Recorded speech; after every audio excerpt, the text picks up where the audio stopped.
Сейчас мы поговорим о том, как отразить первую волну давления соперника. Допустим, в этом примере ты левый защитник, и ближе всех к тебе будет правый нападающий из команды противника. Теперь, когда ты получаешь мяч и начинаешь атаковать, а твои товарищи по команде начинают двигаться по полю, мы не можем допустить, чтобы мяч попал к первой волне нападающих. Мы должны просто обязаны вывести мяч за пределы этой первой волны. Вот почему это так важно. Когда мы завладели мячом и начинаем атаковать, некоторые игроки начинают растягиваться, и мы не можем защищаться. Наша команда настроена на атаку.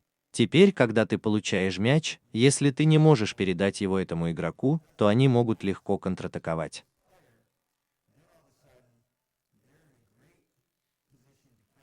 У них не так много пространства для маневра. Мы не можем защищаться. Поэтому это всегда приводит к очень опасным контратакам для наших соперников.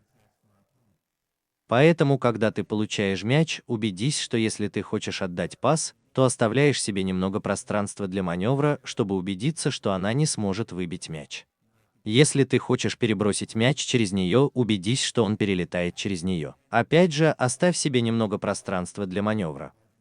Мы должны быть абсолютно уверены, что этот мяч пройдет мимо первой волны давления. Обычно, если нам не удается отправить мяч дальше первой волны, скажем, этот игрок подходит достаточно близко.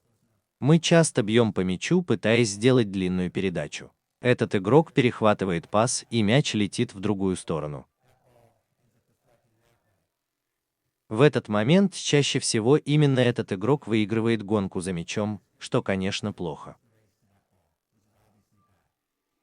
Самое лучшее, на что можно надеяться, это что ты первым доберешься до мяча и выиграешь гонку, но даже сейчас ты оказался в очень сложной ситуации. Ты бежишь обратно к своим воротам, и на тебя оказывается давление. И все потому, что твой первый пас не прошел мимо первой волны давления соперника. Вот почему это одна из заповедей защиты.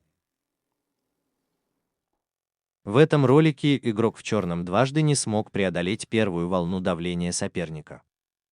В результате оранжевая команда проводит быструю контратаку, которая почти заканчивается голом. Давайте посмотрим еще раз и увидим, как быстро все может пойти не так, если вы не справитесь с первой волной. Сначала правый защитник не оставляет себе достаточно пространства для ошибки при первом пасе, а затем пытается уйти от опасности. Когда мяч потерян, она оказывается не на той позиции, и оранжевая команда начинает атаку.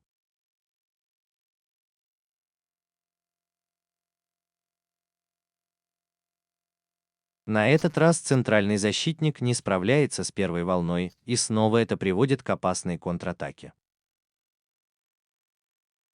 Управление рисками очень важно в вашей третьей зоне защиты. Посмотрите, как мало места для маневра осталось у команды в оранжевой форме, когда мяч переходит к ним. Ошибка защитника, не сумевшего отбить первую атаку соперника, чуть не привела к голу в их ворота. В этом эпизоде игрок в белой форме не оставляет себе пространства для маневра, и ее попытка отбить мяч блокируется. Казалось бы, безобидная ситуация чуть не обернулась очень опасной. Учитывая позицию нападающего, игроку в белой форме, возможно, придется смириться с поражением и выбить мяч за пределы поля. В следующем эпизоде защитник в белой форме делает все, чтобы нападающий не смог заблокировать ее удар. Поскольку риск очень высок, она мудро решает пожертвовать расстоянием ради безопасности. Блокированные удары часто становятся переломными моментами в игре, поэтому их нужно избегать любой ценой.